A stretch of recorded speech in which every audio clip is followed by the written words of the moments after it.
పూరా లోకల్. ప్రేక్షకులు కూడా వెయిట్ చేస్తున్నారు, ఇతను ఏమైతుంది ఎలా ఈ స్వామి మీద ఈ పాస్టర్ ఏ పని చేస్తున్నాడు, ఈ సాహెబ్ మీద ఈ స్వామి ఏ పని చేస్తున్నాడు, జస్ట్ ఛానల్ కూర్చొని వాటి కోసమే ఎదురు చూస్తున్నారు తప్ప నిర్ణయం జరుగుతలేదు. నీతి ఏది, ధర్మం ఏంటి, అక్కడ వాళ్ళు చెప్పిన మంచి బోధనలు ఏంటి చేపట్లేరు. అందుకనే ఒకప్పుడు ఏం చెప్పేవాళ్ళంటే, మా చిన్నతనం విషయం చెప్తున్నాం మేము.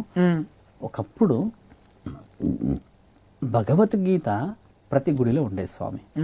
నాకు బాగా గుర్తు, పురాణాపుల్లో నాది మొత్తం చిన్నప్పుడు జరిగినదంతా జియాగూడ ప్రాంతంలో. ఏ గుడిలోకి వెళ్ళినా ఏం పాట వినబడేదంటే భగవద్గీత.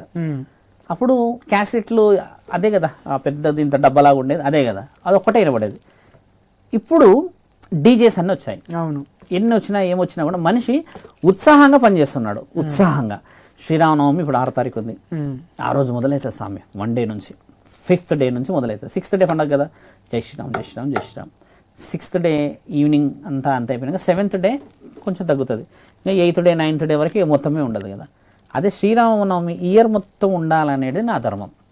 అంటే మనం సభ పెట్టుకున్నాం, గొప్పగా చెప్పాం, గొప్పగా మాట్లాడడం, ఆధ్యాత్మికత వచ్చింది, కొంతమంది వచ్చి చూస్తున్నారు, కొంతమంది చూస్తున్నారంటే ఈడ సరైన నిర్ణయం చెప్పేవాడి కోసం 100 మంది ఎదురు చూస్తున్నారు ఇక్కడ. ఇప్పుడు మీరు అన్నది ఏమైందంటే, వాళ్ళే కొట్టుకు చేస్తున్నారు అన్న విషయంలో వాళ్ళేమో చదువుతారు నిన్ను, వాళ్ళకి నిర్ణయం లేదురా అన్న వర్షన్ ఉందా లేదా? అవునుంది. వీళ్ళకే వీళ్ళ నాలెడ్జ్ లేదు, ఆయనకు నాలెడ్జ్ లేదు, ఈయనకు నాలెడ్జ్ లేదు. మరి వీళ్ళకే నాలెడ్జ్ లేదు, మేమేం చేయాలి? ఇన్ని బుక్స్ చదివాము అంటే ఇంత మాకు ధర్మం గురించి తెలవాలి, ధర్మంలో ఉన్న మర్మం గురించి తెలవాలి. మర్మం గురించి తెలవాలంటే నీ వంశ ఆది బీజం తెలిసి ఉండాలి. నీ వంశ ఆది బీజం తెలవాలనంటే నీ వంశంలో కారణ జన్ములు పుట్టి నీకు ఈ రోజు శివరుద్ర సాధువుకి శివరుద్ర సాధు అనే పేరు ఎవరు పెట్టారో తెలవాలి. ఊరికే పేరు పెట్టి ఎవరు పెట్టారు ఈ పేరు అలా ఉండదు. మీరు నన్ను అడగద్దు, వంశ చరిత్రలు తెలవాలి. నేను అన్నది ఏంటంటే, శివరుద్ర సాధువుకి పేరు పెట్టింది ఇప్పుడు మా అమ్మ నాన్న పెడతారు, తర్వాత మనకి పెద్దమ్మ వచ్చి పెడతారు. ఈ దీనికి అంటలే నువ్వు అన్నది అదే వచ్చిన పాయింట్ ఏంటంటే, యాంకరింగ్ లో ఉన్న అత్యంత విషయమే అది. నా పేరు కాదు నేను అన్నది, ఈ పేరు పెట్టినప్పుడు అది మీ తాతదా, ముత్తాతదా, నాయనమ్మదా, మేనత్తదా ఇట్లా పెడతాం కదా. వాళ్ళు ఏం గొప్పతనం చేశారని పెడతావు? నా పేరు శివుడు సాధు పెట్టి నేను శివభక్తులని పెట్టారు. అట్లా కొంతమంది ఉంటారు కదా, మారెమ్మ అని పెడతారు, ఎల్లమ్మ అని పెడతారు. అంటే ఎందుకు పెడతారు అంటున్నా. అంటే ఎల్లమ్మ తల్లి ఏదో గొప్ప పని చేసిందనా, ముత్తెల్లమ్మ తల్లి ఏదైనా గొప్ప పని చేసిందనా, లేకపోతే మారెమ్మ తల్లి ఏదైనా మంచి పని చేసిందనా మా వంశంలో? అంటే ఎవరు ఆ ఆది బీజం? ఎవరు?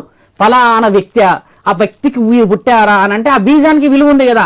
నేను అంటుంది అది తెలుసుకోమని అంటున్నా, అంతేగాని శివరుద్ర సాధు పేరు పెట్టారా, వెంకటేష్ పేరు పెట్టారా, చిరంజీవి పేరు పెట్టారా కాదు.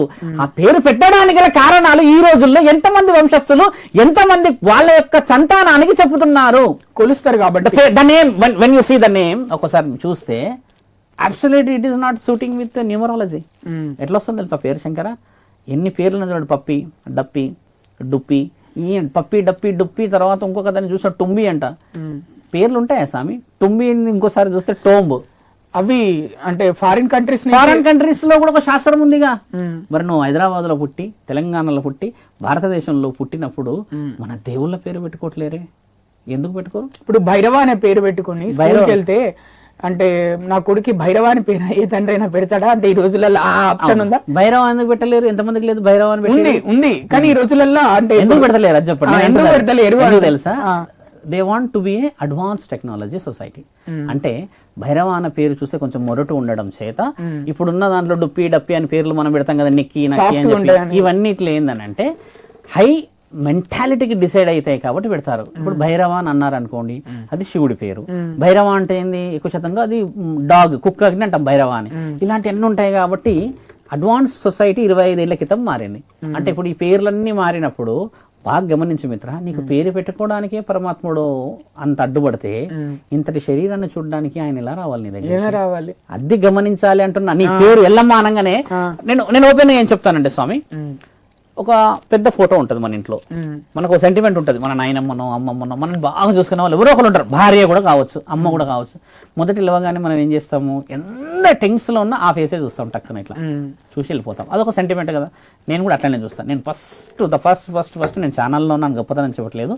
నేను ఎంత లేట్ నిద్రపోయినా మొట్టమొదటి లేచి నా భార్య మొహం చూస్తాను నేను బయటికి వెళ్ళేటప్పుడు కూడా ఆమె ముఖం చూసే బయటికి వెళ్తా. నేను ఇప్పటికి అది నాకు చాలా పెద్ద సెంటిమెంట్, అది ఆమె ముఖం చూసే వెళ్తా. ఎందుకంటే ఆమె వచ్చిన తర్వాత నా జీవితంలో కొన్ని విషయాలను నేను ఎక్కడికెక్కడికో 2.5 లక్షల జీతం ఉండే నాది. ఆ తర్వాత జీతాన్ని వదిలేసేసి ఈరోజు సాధువులాగా ఉండి నేను ఎక్కడెక్కడికో వెళ్ళానంటే నా భార్య ఆలోచనలో ఆమె సహకరించి ఎక్కడికో తీసుకెళ్ళిందన్న ఆలోచన ఎప్పటికి గొప్పగా ఉంటుంది. కాబట్టి నా కోసం 5 మంది అన్నది, నాకు 5 మంది పిల్లలు, 5గురికి అన్నది. కాబట్టి నాకు ఆవిడ మీద ఒక అమితమైన గౌరవం. నేను ఆమె ముఖం చూసిన తర్వాతనే పెద్ద ఫోటో ఉంది, ఇంత పెద్ద ఫోటో, ఈ బెల్లంతో ఉంటుంది శివుడిది ఫోటో, తండ్రి చూసి వెళ్తాను నేను. అంతే, ఇదొకటి నా సెంటిమెంట్ అంతే. నేను మా అమ్మ ఉన్నప్పుడు మా అమ్మ మొహం కూడా చూసి వెళ్తా. మా అమ్మ అదొకటి ఇదొకటి అందిస్తుంది, అది అందించినా ఇది చేసినా పోతా. మా అమ్మ నాకు జన్మించింది, నేనేమంటా నా భార్యని నాకు పునర్జన్మించింది. వ్యసనాలకి కాకుండా మీరు అన్నట్టుగా ఎన్నో విచ్చలవిడితనాలకు పోకుండా 2.5 లక్షల జీతాన్ని వదిలిపెట్టేసి ఏ భార్య యాక్సెప్ట్ చేస్తుంది సాధువులాగా? ఇలాంటి కొన్ని విషయాలు ఆలోచిస్తాం. మీరు పేరు ఎందుకు పెడతారు అని చెప్తున్నా, మీరు అది తెలుసుకోండి. వీళ్ళ పేరుకి ఎందుకు కారణం అంటే ఆ పేరు గొప్పతనం ఉంటుంది శంకర. ఆ గొప్పతనం పెట్టుకోవడానికి మీకు అంత బాధ్యత లేకుంటుంటే మరి ఏ గొప్పతనం కోసం పరమాత్ముడు రావాలి? అంటే కొందరు ఇప్పుడు మీరు చెప్పినట్టు దాన్ని తీసుకుని ఎగ్జాంపుల్ గా ఇప్పుడు దేవుడికి ఒక 20-30 పేర్లు ఉంటాయి, శివుడికి 20-30 పేర్లు ఉన్నాయి. ఆ 20-30 పేర్లలో ఏదో ఒక పేరు పెట్టుకోవచ్చు. కానీ నామూష్గా ఫీల్ అవుతున్నారా, లేకపోతే నా కొడుకు నా కూతురు అంత భారం మోయలేరని ఆ పేరు పెట్టుకోలేదు? నామూష్గానే ఫీల్ అవుతున్నారు. శివుడి పేరు పెట్టారు చాలా మంది, నువ్వు గమనించు. శివుడి పేరు మాత్రమే భయపడతారు, మిగతా దేవుళ్ళందరి పేర్లు పెడతారు. వెంకటేశ్వర స్వామి పేరు పెట్టుకోవడానికి భయం ఏముంది స్వామి? అలంకార పీరియడ్ రాను తగ్గిపోతున్నాయా?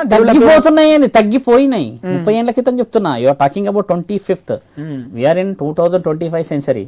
I'm talking about 2000. అంటే 25 ఏళ్ల క్రితమే మారింది చరిత్ర.